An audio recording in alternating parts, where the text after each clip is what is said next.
Hello, सभी को welcome है। और ये जो मेरा वीडियो है ये 12th के बच्चों के लिए है। और सभी बच्चे परेशान हैं कि सर थोड़ा बहुत तो कुछ इम्पोर्टेंट क्वेश्चन वगैरह बताएं आप। तो इम्पोर्टेंट क्वेश्चन तो कुछ कुछ हम दे रहे हैं, वो अपने मुताबिक कि ये आना चाहिए, अपने से प्रयासरत हैं। लेकिन सच बात तो यह है कि आपको थोड़ा बहुत सिलेबस जो है कवर तो करना ही होगा। तो जो हम लोग एकेडमिक में पढ़ रहे हैं, अपना कोचिंग में पढ़ रहे हैं, या फिर कुछ वीडियो में डाला हूँ वो कॉपी पेन पे बना करके नोट्स। लेकिन 12th के लिए मैंने कहा है कि एनसीईआरटी के कुछ इम्पोर्टेंट क्वेश्चन और क्वेश्चन बैंक जो पूछे गए हैं बिहार बोर्ड में, उस दोनों को हम लोग को हद तक करना है, ताकि आपका सिलेबस भी कन्फर्म हो जाए और कॉन्फिडेंस में आ जाए, और इसके बाद आपको भी कुछ कॉन्फिडेंस हो जाए। और बहुत सारे इसी क्वेश्चंस के बहाने, क्वेश्चंस आंसर जो करेंगे इसके बहाने हम लोग को बहुत कुछ ज्ञान भी हो जाए। तो हम लोग जो बात कर रहे हैं, आज आपको एक चीज़ दिखाने जा रहे हैं जो आप लोग को ख़रीद लेना है। ये वाला, ये क्वेश्चन बैंक जो आप लोगों के लिए ही मैंने ख़रीदा है, और पिछले साल भी ख़रीदा था। तो चूँकि पिछले साल 1-2 साल का क्वेश्चन नहीं मिल पाता है तो दिक्कत हो जाता है। लेकिन एक बात याद रखिएगा, इस जो क्वेश्चन बैंक है इसके भरोसे आंसर पे मत रहिएगा। आंसर जो है इसमें बहुत रॉन्ग होते हैं, हाँ, और कुछ सही भी होते हैं। तो बहुत रॉन्ग का मतलब कि अच्छा खासा रॉन्ग होता है। लिखने का शैली इसमें अलग है। ऑब्जेक्टिव तो बहुत गलत है। और ऑब्जेक्टिव को पूछने का मतलब यह होता है, ऑब्जेक्टिव हम लोग इसलिए डिस्कस करेंगे क्योंकि आप जानते हो कि ऑब्जेक्टिव का एक लेवल पता चलेगा। बहुत हार्ड आपका बिहार बोर्ड में नहीं पूछा जाता है, लेकिन कभी कभी पूछा है 1-2 साल, उसके बाद तो कभी नहीं पूछा है। लेकिन फिर भी आपको नॉलेज तो चाहिए पूरा सिलेबस का। तो आप नॉलेज जो भी क्लास में ले रहे हैं और जहाँ भी ले रहे हैं, या मेरे पास तो बच्चों को बात करेंगे कि जो मेरे बच्चे हैं उनको भी बोलेंगे, और जो बाहर ले रहे हैं वो भी, उनको भी बोलेंगे कि नॉलेज तो अपने क्लास में ले ही रहे हैं, लेकिन आप एनसीईआरटी का क्वेश्चन जो है ज़रूर कीजिए। और क्वेश्चन बैंक का सभी क्वेश्चन, खास करके ऑब्जेक्टिव सब कर लीजिए। शॉर्ट में बहुत कुछ नहीं, तो बहुत कुछ तो नहीं, क्योंकि 12 साल 13 साल का क्वेश्चन होता है और हर एक साल 20 क्वेश्चन पूछे जाते हैं। तो संभव नहीं होता है कि 200-250 क्वेश्चन आप जाती है 2 नंबर वाला जो होता है उसको करें। इसके बाद आपका जो है लॉन्ग क्वेश्चन तो और हो जाएंगे, बहुत लंबा लंबा क्वेश्चन। तो 12 साल से मतलब कितना कर सकते हो, 12 × 8 मल्टीप्लाई करो, 7 या 8 क्वेश्चन पूछे जाते थे हर साल। तो कितना आप यह लगाओगे दिमाग, हाँ, 80 से ऊपर होगा, 96, बहुत सारे सवाल हो जाएंगे, बहुत सारे ये बल्कि हो जाएंगे, बहुत बड़ा हो जाएंगे। तो इसमें से कुछ जो इम्पोर्टेंट लगता है, रिपीट करता है या फिर इम्पोर्टेंट है इस साल के लिए, वही चीज़ को चूज करेंगे और हद तक करेंगे। हर चीज़ को अलग अलग करेंगे। और क्वेश्चंस और जो शॉर्ट क्वेश्चन है वो हम सेलेक्ट कर लिए हैं। चाहे आप लोग को बोर्ड पर बताएं, चाहे आपका जो है क्लास में बताएंगे ही, और डिस्कस करेंगे आपके साथ। और लेकिन आज जो हम आपको स्टार्ट करने जा रहे हैं, एक्चुअली थोड़ा सा स्टार्ट कर ही देते हैं। आपको क्लास में भी बोले थे हम, और क्लास में भी बहुत लोगों ने क्वेश्चन बैंक पूछ के ख़रीदा। क्वेश्चन बैंक किसी भी आप मतलब कि प्रकाशन का ले सकते हो, ठीक है, जो पब्लिश करता है पब्लिशर का। लेकिन सच बात तो यह है कि थोड़ा सा साफ़ सुथरा लेना, जो साफ़ सुथरा दिखे आपको, क्योंकि बहुत में साफ़ सुथरा दिखता भी नहीं है, ठीक है। तो साफ़ सुथरा दिखे, लेकिन इसका आंसर पे भरोसा कभी नहीं करना, चाहे वो फिजिक्स रहे, चाहे केमिस्ट्री रहे, चाहे बायोलॉजी रहे, इवन मैथ रहे, इंग्लिश रहे, हिंदी रहे, किसी पर नहीं। क्योंकि ऑब्जेक्टिव में मैंने देखा है पिछले साल बहुत सालों से मैं तो पढ़ा रहा हूँ, तो देखता हूँ गलत है। तो चलिए आज हम लोग बहुत कुछ बात नहीं करते हुए, ये थोड़ा सा अल्प ज्ञान आपको मैंने दिया कि आप समझो। तो आज जो है क्वेश्चन बैंक स्टार्ट करते हैं। और कहाँ से स्टार्ट करते हैं, जब से ये क्वेश्चन बैंक शुरुआत हुआ था, तो शायद 2009, हाँ 2009, ठीक है ना, तब से स्टार्ट हुआ। तो आज कम से कम ऑब्जेक्टिव इसका जो ही पूछा जाता था, तो उस समय क्या था पैटर्न, कि आज के पैटर्न से थोड़ा अलग था। आज ऑब्जेक्टिव थोड़ा ज़्यादा पूछा जाता, उस समय ऑब्जेक्टिव कम था। तो कम से कम जितने भी ऑब्जेक्टिव हैं उसके बहाना कुछ तो रिवीजन हो जाए। तो चलिए कुछ रिवीजन कर लेते हैं, ठीक है, और कुछ हम लोग डिस्कस कर लेते हैं। क्वेश्चन नहीं लिखेंगे ना तो बहुत बड़ा जो है, हर एक को क्वेश्चन लिखना, 4 गो ऑप्शन होता है। ऑब्जेक्टिव पूछे जाते हैं तो एक ऑब्जेक्टिव में 4 चॉइस होते हैं। और हिंदी रहे इंग्लिश मीडियम रहे, हिंदी हम बोलते जाएंगे, और जो भी दिक्कत होगा तो देख लेंगे, ठीक है।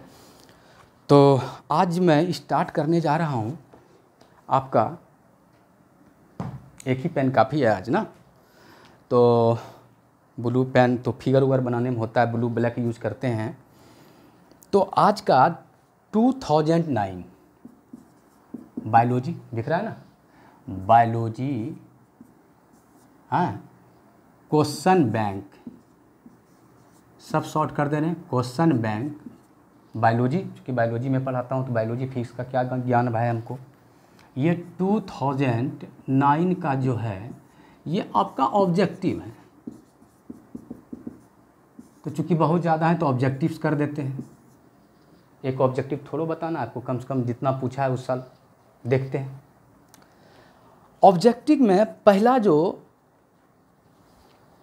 सवाल है आपका 2009 का, आपको लेना है और देखना है डिस्कशन में वीडियो, ठीक है, और क्लास में करेंगे तो क्लास में ये सब जरूर करना जितना बोले हैं। शॉर्ट क्वेश्चन बहुत सारे करेंगे, एनसीईआरटी का, क्वेश्चन बैंक का, लॉन्ग क्वेश्चन करेंगे, लेकिन इसका सब ऑब्जेक्टिव करेंगे, एक स्टैंडर्ड पता चल जाए कि क्या पूछा जाता है, उससे बहुत कुछ नॉलेज हो जाता है और नॉलेज भी ले लेंगे। कहता है 1 नंबर सवाल कि which one form endosperm after fusion with male gamete. अब यहाँ पर है कि रिप्रोडक्शन तो हम पढ़ाए हैं फर्स्ट चैप्टर, तो मैंने बोला था रिप्रोडक्शन जब होता है तो गैमिट होता है, यदि सेक्सुअल रिप्रोडक्शन हो तो चाहे प्लांट हो चाहे एनिमल हो। तो प्लांट के बारे में बता रहा है कि प्लांट में होता क्या है, एक एम्ब्रायो सैक होता है, उसके एम्ब्रायो सैक में, ठीक है, एंडोस्पर्म का निर्माण कैसे होता है, ठीक है, किससे फ्यूजन करता है। तो इस एंडोस्पर्म में 3 प्रकार हैं, क्योंकि एक सेंटर में सेल होते हैं जो 2 न्यूक्लियस का होता है, और ये इधर जो होता है आपका 3 होते हैं सेल, समझेंगे, और इधर जो भी होता है आपका 3 होते हैं सेल। ये सभी जो है समझिए गैमिट ही हैं, लेकिन एक ही गैमिट का काम करता है, ये मेन जो बड़ा दिखाया एग। दुनिया में जितने भी सेक्सुअल रिप्रोडक्शन करते हैं तो एक मेल गैमिट होता है, एक फीमेल गैमिट से दोनों मिलता है तो उसको फर्टिलाइजेशन कहते हैं, निषेचन कहते हैं, ठीक है। तो यहाँ पर एक जो है ये एक्चुअली समझिए गैमिट है, जिसको फीमेल गैमिट कहते हैं, और ये भी सेंट्रल न्यूक्लियस है। ये क्या है, सेंट्रल न्यूक्लियस। हिंदी वाले को क्या बोलेंगे, क्या, मध्य में जो केंद्रक है, ठीक है, मध्य केंद्रक, ठीक है। और इधर वाला को कहते हैं क्या, मैंने बोला था एंटीपोडल, और इधर वाला कहते हैं सिनर्जिड सेल। ये दोनों जो सेल बगल वाला है, एक को छोड़ करके ये दोनों सेल को क्या बोलेंगे, सिनर्जिड सेल, सिनर्जिड कोशिका, इसको हिंदी में बोलते हैं सिनर्जिड कोशिका। एंटीपोडल को भी एंटीपोडल ही, एंटीपोडल कोशिका। तो एक एम्ब्रायो सेक में अगर आपको सवाल पूछे कि इसमें एंडोस्पर्म बनता है, तो इसमें जब मेल गैमिट आता है इसके अंदर, तो मेल गैमिट में 2 मेल गैमिट आता है, डिस्कस किए हैं, या किसी का छोटा है तो कर देंगे, कि ये जो 2 गैमिट जाता है और ये दोनों क्या है, मेल गैमिट। क्योंकि मैंने बोला था मैं ऑब्जेक्टिव आपको बता रहा हूँ, लेकिन थोड़ा बेस से ही बता दूंगा ताकि आप सुनते भी जाओगे तो अदर क्वेश्चन भी बन जाएंगे। इसका मतलब नहीं कि सिर्फ ये चॉइस दिए ए नंबर सही है, तब तो वो पढ़ाने से कोई मतलब ना, आप घर में भी कर सकते हो। यहाँ पर जो मैं कॉन्सेप्ट बताने जा रहा हूँ कि एक एम्ब्रायो सैक जो होता है उसमें कितने होते हैं सेल, 1 2 3 4 5 6 और एक ये गिनती होगा 7 सेल होते हैं। एक ऑब्जेक्टिव ये भी पूछा है बिहार में, ये भी पूछा है, फिर जब आएगा तो उसको भी हम बताएंगे, तो उस समय भी आपका रिवीजन हो जाएगा। तो इसके अंदर क्या होता है, 2 न्यूक्लियस होते हैं, 2 केंद्रक, और बाकी सब में कितना केंद्रक है, एकक है, यानी एक सेल में एक केंद्रक होता है। कभी कभी पूछा जाता है प्लांट का जो एम्ब्रायो सैक है जिसमें फीमेल गैमिट मौजूद है, एग मौजूद है, ठीक है, उसमें पूरे में कितना सेल होते हैं, तो सेल कितना, 1 2 3 4 5 6 7, लेकिन न्यूक्लियस कितना है, 1 2 3 4 5 6, इसमें 2 न्यूक्लियस होते हैं, तो कितना हुआ, 6 2 8। ये एनसीईआरटी का मोस्ट इम्पॉर्टेंट लाइन है, जहाँ पर कि प्लांट को रिप्रोडक्शन जिस समय समझाया है कि एम्ब्रायो सैक जो होते हैं ना, किसका, भ्रूण कोश, एम्ब्रायो सैक का हिंदी तो भ्रूण कोश, उसमें है क्या होते हैं, कितने सेल होते हैं, तो आप क्या बोलोगे, इसमें कितने सेल होते हैं, आपका बोलिए, इसमें बोलिए नहीं, अपने मन में बोलिए, मेरे सामने मत बोलिए, मेरे सामने तो कैमरा लगा हुआ है। तो ये है 7 सेल और 8 न्यूक्लियस, एक कॉन्सेप्ट बना। अब इसके अंदर जो है, ठीक है, फ्लावर में ही ये सब रहता है। अब फ्लावर से इसके अंदर एक पाइप जाता है जिसको पराग मतलब कि नलिका कहते हैं, पराग होने वाला नलिका, ठीक है, पोलन ट्यूब। ये पोलन ट्यूब से 2 मेल गैमेट जाता है। तो एक फ्यूज करता है किससे, इससे, ये एक से, एक फ्यूज करता है इससे, कॉन्सेप्ट इसको समझिएगा कॉन्सेप्ट को। ये एक फ्यूज करता है जिसको कहते हैं, इससे बनता है जाइगोट। याद है ना जाइगोट किसको कहते हैं? मैंने बोला था मेल गैमेट और फीमेल गैमेट जब मिलता है तो जीवन का पहला सेल बनता है। हम भी हों चाहे प्लांट भी हों, पहला जो जीवन का शुरुआत हम लोगों ने किया है ना, वो जाइगोट से। तो यहाँ पर इसका जाइगोट है, जाइगोट से फिर डेवलप करेगा, सीड के अंदर जो है एम्ब्रायो डेवलप कर जाएगा और फिर सीड को लगाएंगे तो वो प्लांट बनेगा। तो एक से क्या बना, जाइगोट। यही सवाल पूछ रहा है कि दूसरा किससे फ्यूज करता है और क्या बनाता है, यही पूछा है कि दूसरा मतलब कि मेल गैमेट जो फ्यूज करता है किससे फ्यूज करता है, 4 चॉइस में, जिससे कि क्या करता है सर, आपका एंडोस्पर्म बनाता है। एंडोस्पर्म क्या है, इसके अंदर इंडोस्पर्म के उसके लिए बनता है। क्योंकि ये जब जाइगोट बनता है तो इसको क्या करना है, डिवाइड करना है, इसको भोजन भी चाहिए, फूड भी चाहिए। क्योंकि जाइगोट डिवाइड होगा तो आगे बढ़ेगा इसका प्रोसेस, ठीक है। तो कहता है कि ये जो दूसरा मेल गैमेट जाएगा, ये इसी पाइप से जाएगा और यहाँ पर फ्यूज करेगा, किससे, सेंट्रल न्यूक्लियस से। और सेंट्रल न्यूक्लियस से जब फ्यूज करेगा तो इसको कहते हैं क्या, आप पता है, इसको कहते हैं क्या बनाएगा, एंडोस्पर्म। एंडोस्पर्म हिंदी में भी वही है, एंडोस्पर्म। तो यही पूछा कि जब मेल गैमेट जाता है तो किससे फ्यूज करता है, जिससे एंडोस्पर्म बनता है, किससे, एंटीपोडल सेल से, इधर वाला सेल से या बीच वाला सेल से। तो आपका इसमें चॉइस क्या होगा देख लीजिएगा। और सेंट्रल न्यूक्लियस को दूसरा नाम कहते हैं आप सेकेंडरी न्यूक्लियस। सेंट्रल न्यूक्लियस को क्या बोलते हैं, सेकेंडरी,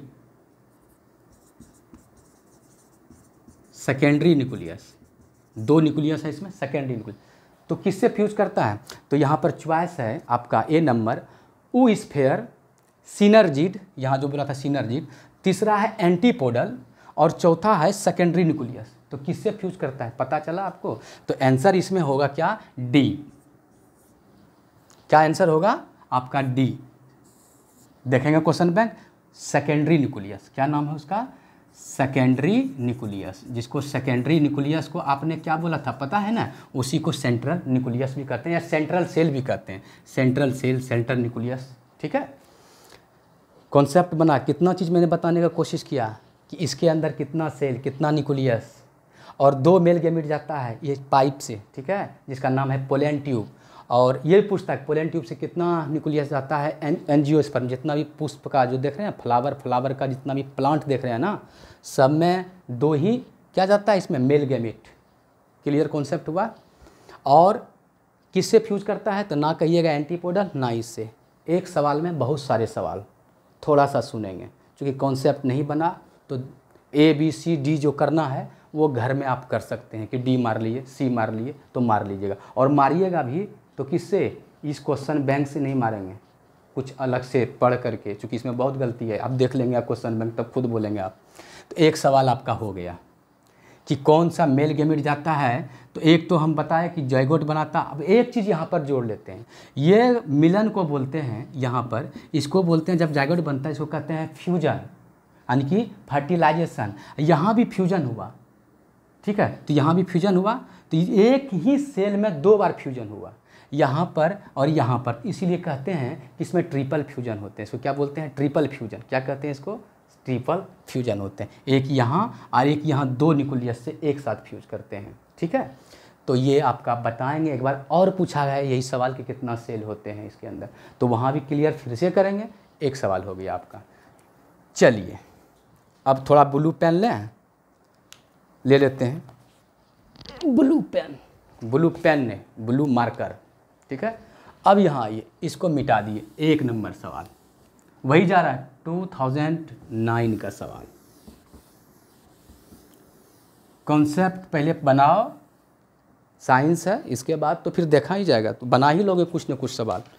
कोरोना काल में है तो क्या है, आप पढ़ेंगे अच्छा से तो ज़रूर होगा, अब दूसरा सवाल है, middle piece of mammalian sperm. Mammalian का मतलब मैमल, हम लोग भी मैमल में आते हैं। अगर नहीं जानते हैं मैमल तो स्तनधारी हिंदी वाले जानते होंगे। स्तनधारी यानी कि जिसके फीमेल में स्तन हो, यानी कह सकते हो वो अपने बच्चों को दूध पिलाता हो। सिंपल जानिए कि जो दूध पीता है, ठीक ना, तो वो जितने भी एनिमल हैं सब मैमल्स हैं। इतना आपको मैं बता सकता हूँ अगर आपका बेसिक कमज़ोर है तो जितने भी मैमल्स हैं उसमें स्पर्म किसको कहते हैं, तो मेल गैमेट को।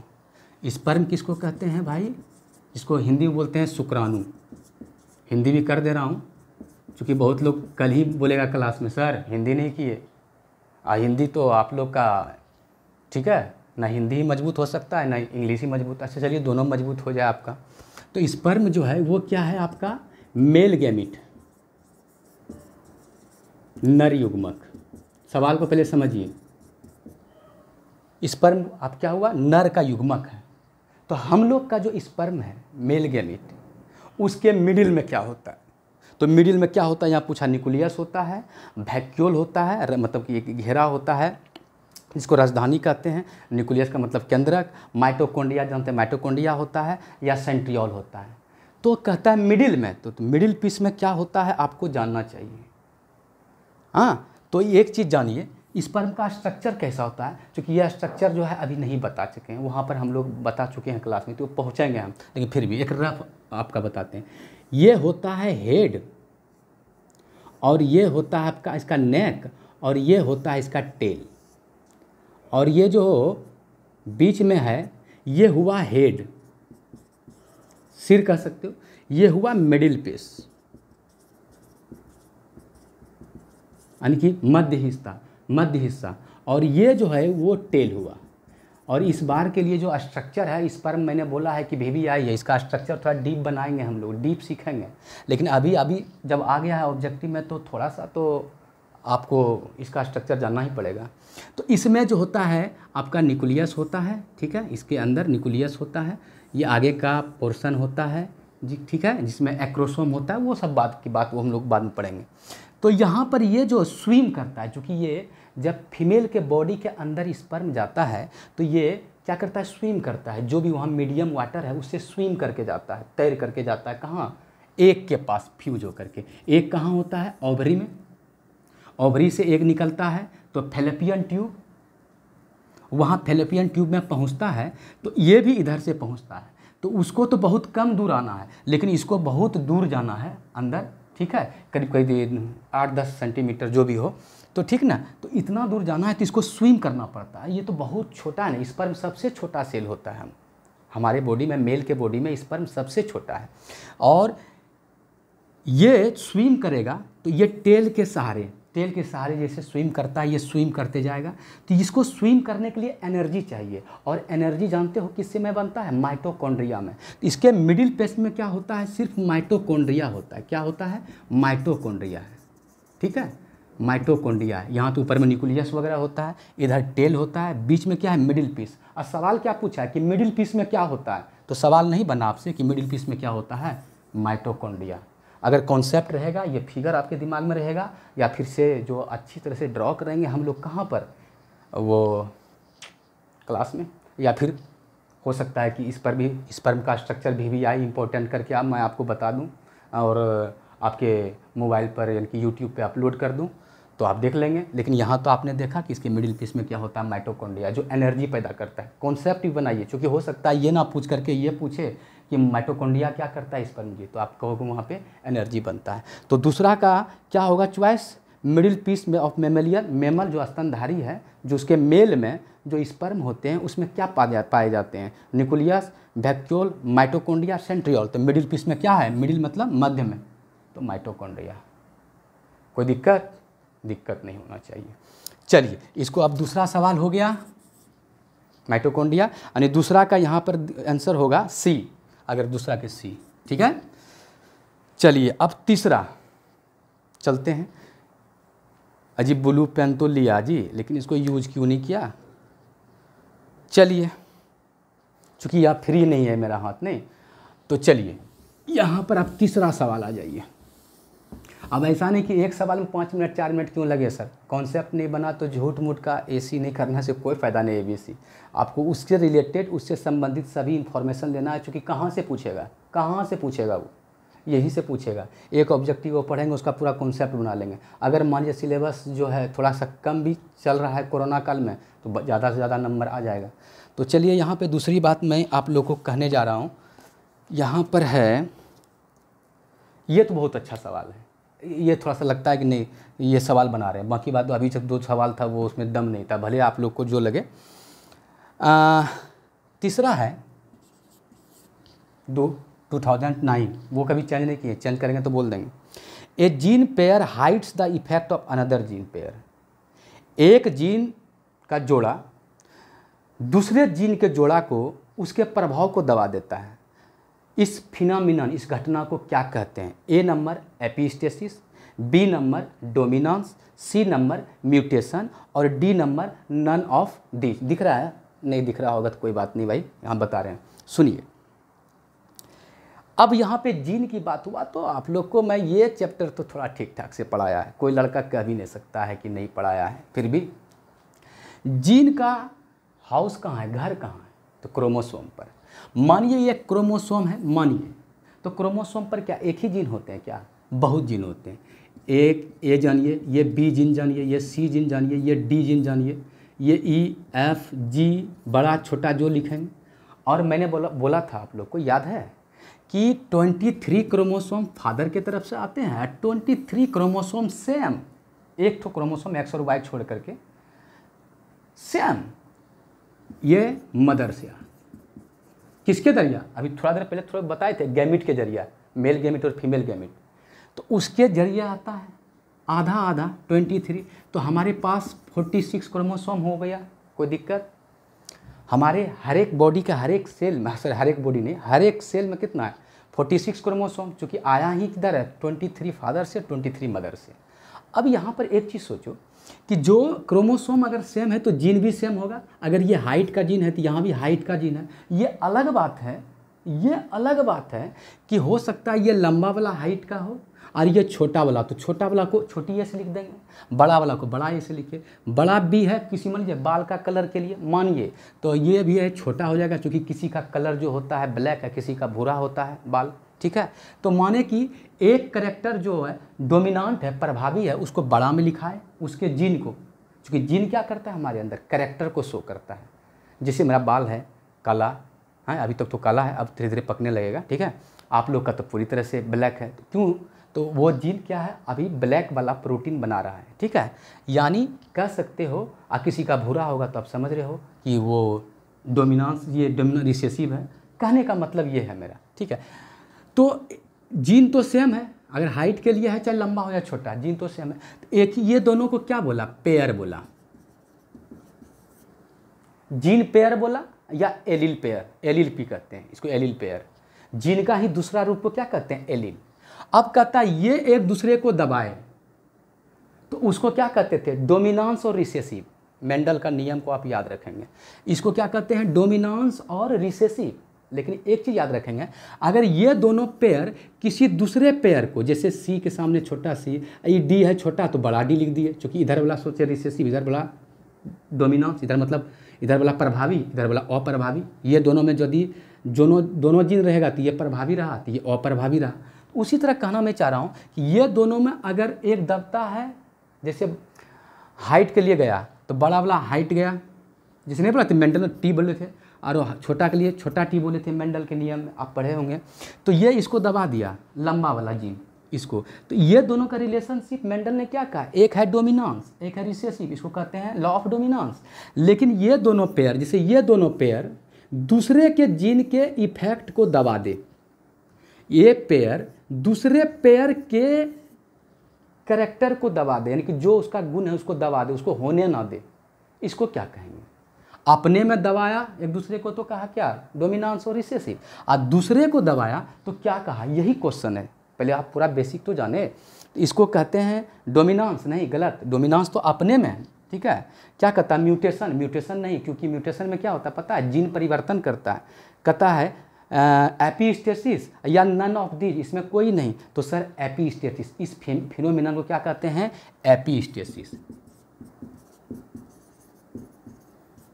एपीस्टेसिस यही बताए थे हिंदी में भी, एपीस्टेसिस। समझ में आया कि नहीं समझ में आया? कि एक जोड़ा जो जीन है दूसरे को दबा दे तो उसको क्या बोलेंगे?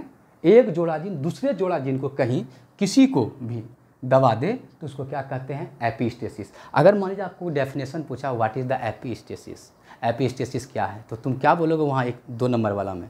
कि हम जानते हैं कि क्रोमोसोम पर जीन होते हैं और पेयर में होते हैं, पहला बात। और फिर आप जो है लाइन को चेंज करेंगे कि जब एक पेयर यानी कि when one pair of gene क्या करता है? प्रेस द कैरेक्टर या properties of another pair of gene is called epistasis. Epistasis किसे कहते हैं? जब एक जोड़ा दूसरे जोड़ा जीन को प्रभाव को दबा दे, उसके कैरेक्टर को शो ना करने दे। तो इसमें आंसर क्या होगा जी? नन ऑफ दीज नहीं होगा, ना म्यूटेशन होगा, ना डोमिनेंस होगा, तो क्या होगा? एपीस्टेसिस। क्लियर? तो चलिए तीसरा सवाल आपका क्लियर हो गया। अब ऐसा नहीं कि 2-3 सवाल करते जा रहे हैं तो ठीक है, आपको सब चीज़ क्लियर करते चले जाएंगे। 4th नंबर 2009 का ही। In a DNA molecule the cytosine is 18%, the percentage of adenine is what? Sir और मैडम, इस चीज़ को जानिए कि क्लास में भी आप लोगों को मैंने कराया था कि चारगफ रूल मैंने कराया था और एनसीईआरटी में एक सवाल भी दिया है। उसी सवाल के तर्ज पर यहाँ पर दूसरा सवाल पेश किया है। और पहले ये नीट में पूछा जाता था, अब देखते हैं कि कम कर दिया, चूँकि लड़का लोग बहुत फास्ट हो गया और पढ़ाने का जो हमारे इंडिया और मतलब कि भागलपुर को या फिर पूरा बिहार में भी फास्ट हो गया है पढ़ाई का दर, तो अब ये सवाल थोड़ा हल्का हो जाता है बच्चों के लिए। तो अब तो देखते हैं थोड़ा नहीं पूछता है, लेकिन पहले पूछा जाता था। अब देखते हैं बिहार बोर्ड में पूछा जाता है कि एक डीएनए मॉलिक्यूल है, इधर ही डीएनए का लेक्चर दिए थे और आप लोग को अपलोड किए थे डीएनए के बारे में स्ट्रक्चर। तो मैंने बोला था एडेनिन के सामने क्या होता है? थायमिन, और गुआनिन के सामने साइटोसिन। तो चारगफ ने क्या कहा था? जितना एडेनिन होता है उतना ही थायमिन होता है, जितना गुआनिन होता है उतना ही साइटोसिन होता है, यानी कि A बराबर T और G बराबर C। यही बताए थे ना जी। तो A, अब तो जानते हो पूरा अगर डीएनए है तो यही 4 चीज़ है, तो जितना A उतना ही T, जितना G उतना ही C। समझिए कि चारों मिलाकर के 100%। अब एक चीज़ दिया है, देखो एक डीएनए मॉलिक्यूल है जिसमें साइटोसिन का मात्रा दिया हुआ है, C बराबर दिया हुआ है, कितना दिया हुआ है? 18%, 18। तो what percent of adenine, adenine का परसेंटेज क्या होगा? सब जानते हो, जितना ही बच्चों को बताएं। लेकिन फिर भी अगर रिवीजन करना चाहते हो और कोई बच्चा अगर ध्यान नहीं दे पाए उस समय, तो मैं फिर से बोला चारगफ के नियम के अनुसार A बराबर T, G बराबर C, ठीक है। तो ये दोनों मिला के, चारों मिला के कितना होना चाहिए? 100%। अगर C दिया है कितना आपका? 18%, तो G भी कितना हुआ? 18%, क्योंकि ये दोनों बराबर होता है। तो 18 कितना हुआ? ये दोनों मिला करके बोलिए 36 हुआ ना, 36। और होता कितना है? 100। तो 100 में 36 को घटा देंगे तो कितना होगा जी? हमसे मैथ आपका अच्छा होगा कि इधर 10 में से 6 गया तो कितना? 9। अरे नहीं, 10 में से 6 गया तो 4, और यहाँ 9 बचा, तो 9 में 3 गया तो कितना हुआ जी? 6, 64। और 64% में अब ये दोनों हैं कितना? 64% में ये दोनों हैं, ठीक है। ये दोनों मिला के कितना है? 64%। और मैंने बोला था ये दोनों भी बराबर है, इसका मतलब ये आधा आधा होगा नहीं, तो कितना हुआ? 32 और कितना? 32%, यानी A बराबर T बराबर कितना? 32। तो हुआ 32 64, और 18 और 18 कितना हुआ? 100।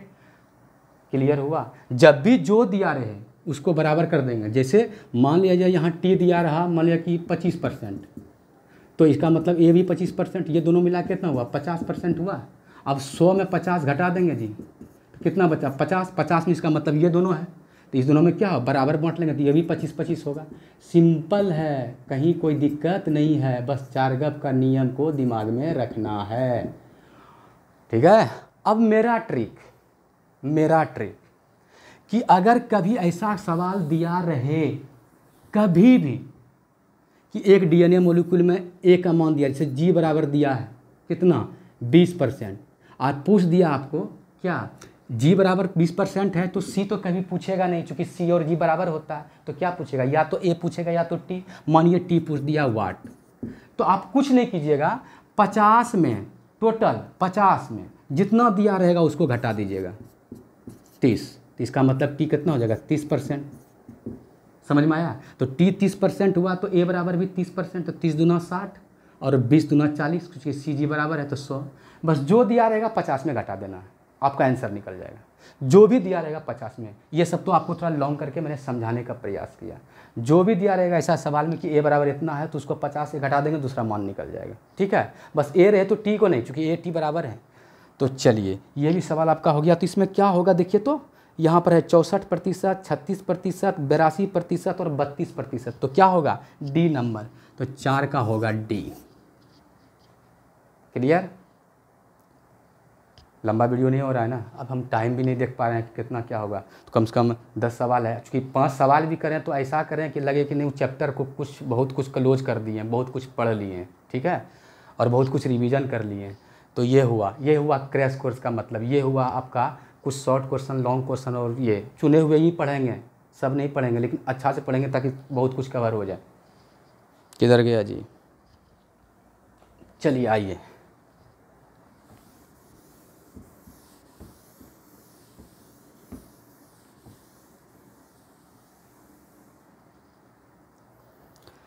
तो 4 हो गया। चलिए 5 करते हैं। इंक्रीज्ड स्किन कैंसर तो आप लोग को जानते हैं, मैंने कैंसर पढ़ाया है, भले बोर्ड पे नहीं पढ़ाया, वहाँ पहले लिखता था, याद है, गांव में मैं रहता था तो एक वीडियो आप लोग के लिए डाला करता था, आप लोग बहुत प्रेशर भी देते थे, लेकिन जो भी मैंने किया ठीक ही किया, और जो नहीं कर पाया उसके लिए सॉरी। यहाँ देखिए, increased skin cancer in the high mutation rate are due to. Cancer जो है स्किन का होता है, ये स्किन में भी कैंसर होता है, जैसे ब्लड कैंसर होते हैं ना, ब्लड कैंसर होते हैं ना, ठीक है, बोन कैंसर होते हैं, तो उसी तरह स्किन का भी कैंसर होता है, एपिडर्मल कैंसर। अब कहता है कि जो ये कैंसर होता है, ये होता तो म्यूटेशन के कारण है, म्यूटेशन मतलब उत्परिवर्तन, और उत्परिवर्तन मतलब क्या समझे, जीन में परिवर्तन। तो बहुत सारे कारण था जीन परिवर्तन का। आपको याद है कि मैंने जीन का परिवर्तन के लिए बहुत सारी चीज़ कहा था, जैसे आपको मैंने बोला था कि म्यूटाजेन यानी उत्परिवर्तन जन यानी उत्परिवर्तन करने वाला, तो उसमें बहुत सारा चीज़ था, बहुत सारे केमिकल था। इवन मैंने बोला था सिगरेट जो पीता है उसमें जो टोबैको का में जो होता है उसमें निकोटीन, वो सब कैंसर कॉज करता है, जो इसमें स्मॉग में होता है, सल्फ़र वगैरह जो भी हो, अलकतरा सब हुआ। तो ये जो आपका रेज है, ये जो रे आते हैं, अल्ट्रा वायलेट रे, एक्स रे, अल्फ़ा रे, गामा रे, तब तो आपको कहता है ना, जब किसी का एक्सरे कराने जाते हो तो कहता है कि ये विकिरण क्षेत्र है, इससे दूर रहें। जाते हैं ना किसी का एक्सरे करवाने, तो कहता है ये क्या है कि विकिरण क्षेत्र है, पेशेंट तो आया है दिखाने, तो उसको जांच करना है, तो उसकी मजबूरी है एक्सरे क्षेत्र में ले जाने का, लेकिन आप दूर रहिए। क्यों? क्योंकि उसमें यह क्षमता है कि स्किन में जो ये सेल है उसके अंदर का जो डीएनए है उसको चेंज कर देने का, और जब डीएनए चेंज हो जाएगा सर, तो कैंसर होने का चांस बहुत ज़्यादा बढ़ जाएगा। क्योंकि म्यूटेशन के कारण ही कैंसर होता है। हमारे अंदर वो जीन है जो कैंसर करता है, लेकिन वो क्या है, एक्टिव नहीं है, उसको एक्टिव करने वाला बाहर से काउज आते हैं, तो बाहर का फैक्टर आते हैं।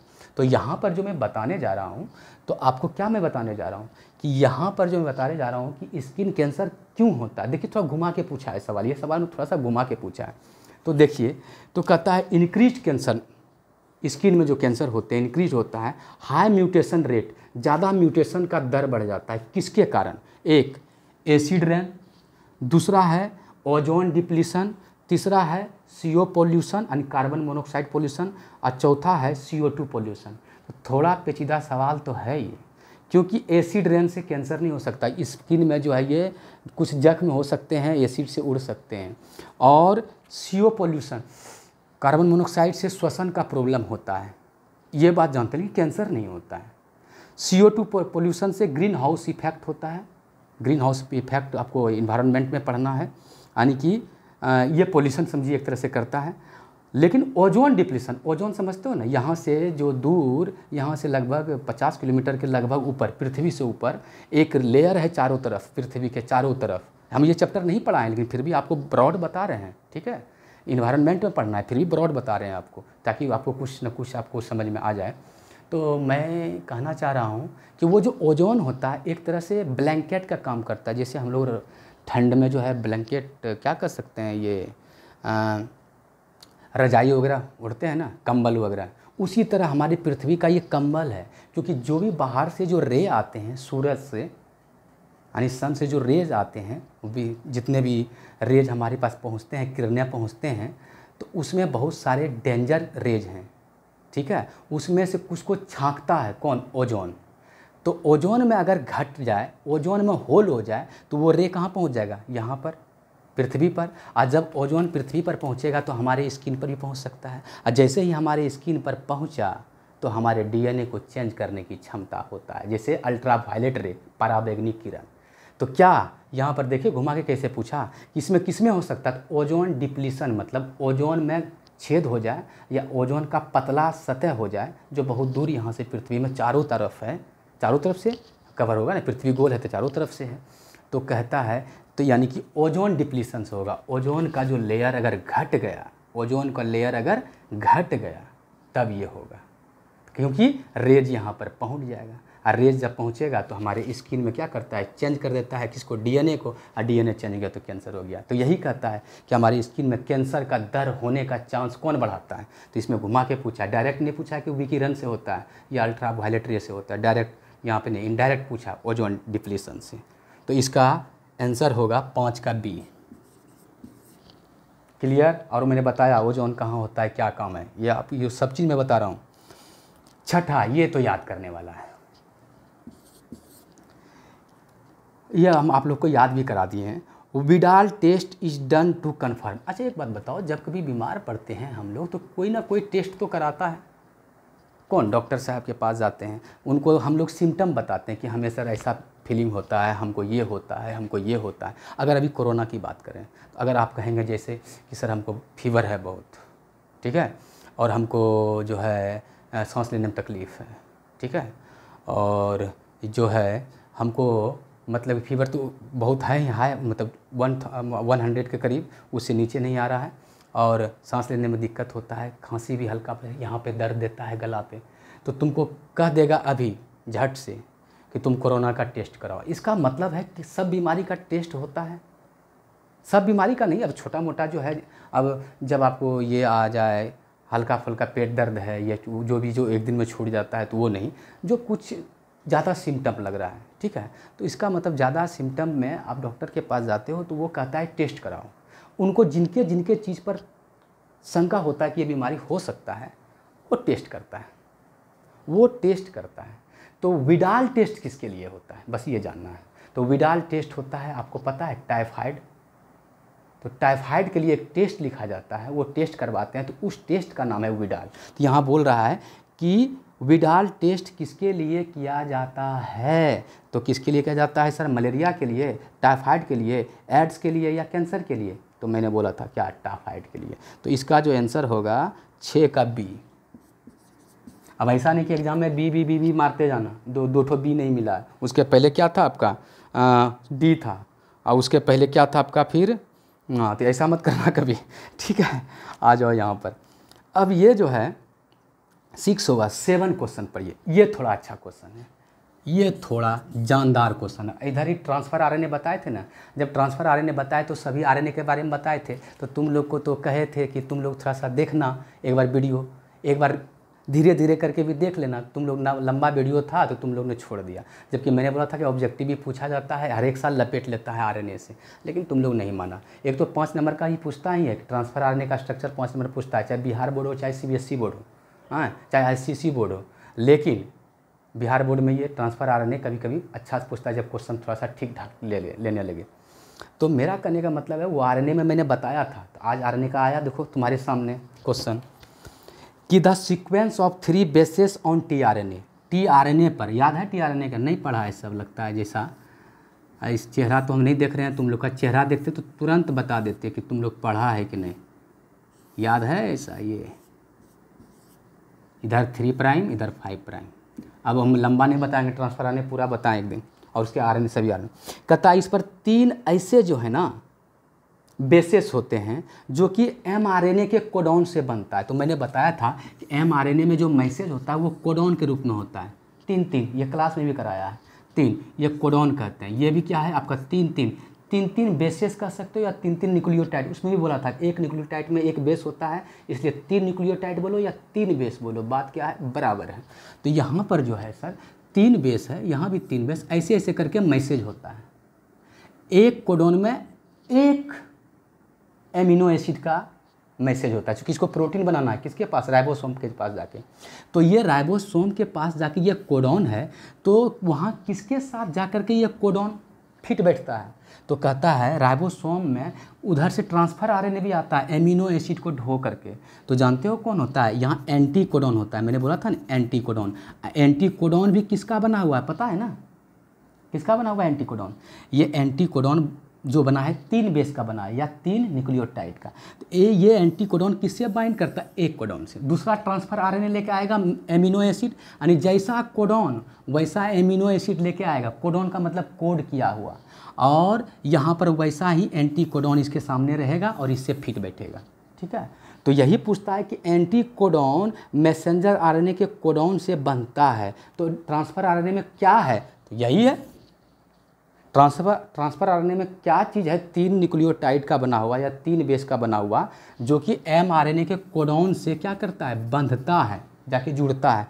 तो सिंपल तो मैंने बताया क्या है, nonsense codon, triplet codon, anti codon और टर्मिनेशन कोडॉन। तो यहाँ पर क्या हो गया आंसर, क्या, termination codon,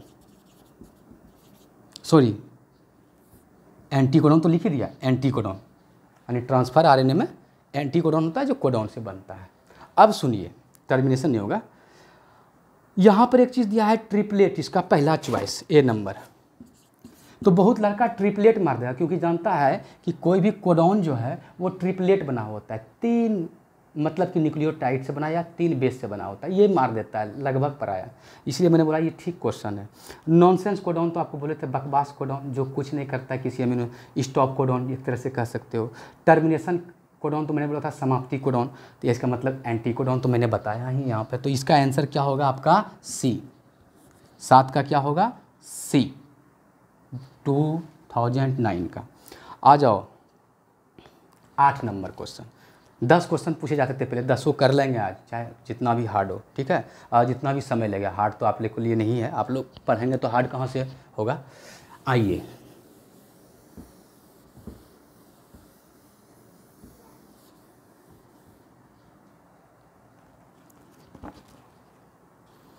the number of linkage group in cell having 2n बराबर 14, यानी कहता है एक सेल में 2n बराबर 14 है, तो लिंकेज ग्रुप क्या होगा। लिंकेज ग्रुप का हिंदी जानते हो ना, संलग्न समूह, मैंने बताया था सबको जेनेटिक्स में। तो मैंने बोला था एक ट्रिक याद रखना कि जितना क्रोमोसोम हो तो उसको कहते हैं 2n यानी डिप्लॉयड। जैसे हम लोग में कितना है 46 मतलब डिप्लॉयड है हम लोग। डिप्लॉयड का मतलब क्या होता है जी, द्विगुणित। क्योंकि हिंदी वाले मीडियम में बच्चे देख रहे हैं, सबको देखना है। तो 46 बराबर क्या है, द्विगुणित। इसको लिखा जाता है शॉर्ट में 2n। अगर ये आधा हो जाएगा क्रोमोसोम 23, तो इसको कहेंगे क्या, हैप्लॉयड, जिसको कहेंगे n, यानी कि एक गुणित, या किसी किसी बुक में लिखा रहता है अगुणित। तो यही याद रखिएगा, जितना एक गुणित क्रोमोसोम है वही कहलाता है लिंकेज ग्रुप। लिंकेज ग्रुप, ये एक चीज़ या कॉन्सेप्ट में रखेंगे दिमाग में कि जितना आपका हैप्लॉयड सेल में जितना नहीं हैप्लॉयड मतलब आधा क्रोमोसोम है, वही क्या कहलाता है आपका लिंकेज ग्रुप। तो लिंकेज ग्रुप अगर मान लिया 46 है हम लोग में, तो हम लोग में कितना होगा 23, क्योंकि हमारे एक गुणित में कितना है 23 क्रोमोसोम है। अगर यहाँ 2n बराबर 14 है तो आप समझ गए कि क्या होगा इसमें लिंकेज ग्रुप, क्योंकि n बराबर क्या हो गया बोलिए तो 14 बटा उसी का जैसे आधा किए थे, 2 बराबर क्या हो गया 7। तो इसका मतलब 7 अगर है क्रोमोसोम किसमें, एक गुणित में, तो वही हो गया लिंकेज ग्रुप। तो इसका लिंकेज ग्रुप कितना होगा 7। तो यहाँ पर दिया हुआ है 5, 10, 7, 40, तो क्या होगा 7। तो इसका आंसर भी क्या होगा, क्या पूछे 8 नंबर, 8 नंबर का आंसर क्या होगा आपका 7, सी, 8 का सी। क्लियर। और ऐसे भी इसको दिमाग में रखेंगे। लिंकेज ग्रुप किसे कहते हैं कि जितना क्रोमोसोम है, चूँकि एक क्रोमोसोम पर जितना जीन होता है ना उसको लिंकेज ग्रुप कहते हैं। एक क्रोमोसोम पर जितना जीन होता है एक लिंकेज ग्रुप कहलाया। तो हैप्लॉइड में कितने क्रोमोसोम है 23, तो 23 लिंकेज ग्रुप हुआ। यहाँ पर है ये है डिप्लॉइड, तो हैप्लॉइड कितना हुआ 7, तो 7 क्रोमोसोम हुआ, तो 7 लिंकेज ग्रुप हुआ। अगर कहीं रहेगा 20 तो कितना लिंकेज ग्रुप हो, जैसे मेज, मेज का नाम सुना है ना, मक्का, तो उसमें कितना होता है आपका 20, तो 20 में हाफ कर दीजिए 10। तो चलिए ये भी समझ लिया। तो 8 नंबर, 9 नंबर करते हैं, ये भी दिमाग में रखना है। इसमें भी कोई खास कॉन्सेप्ट नहीं है, लेकिन जितना भी इसके पहले बताए उसमें था।